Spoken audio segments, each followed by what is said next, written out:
We're doing something a little different today. We are going clam digging. Yeah, let's go get some clams.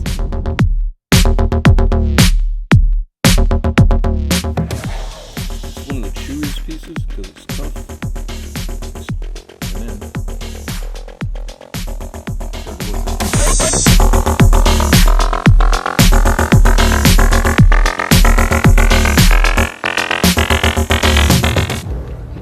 when they're oval like that, that's a big butter clam.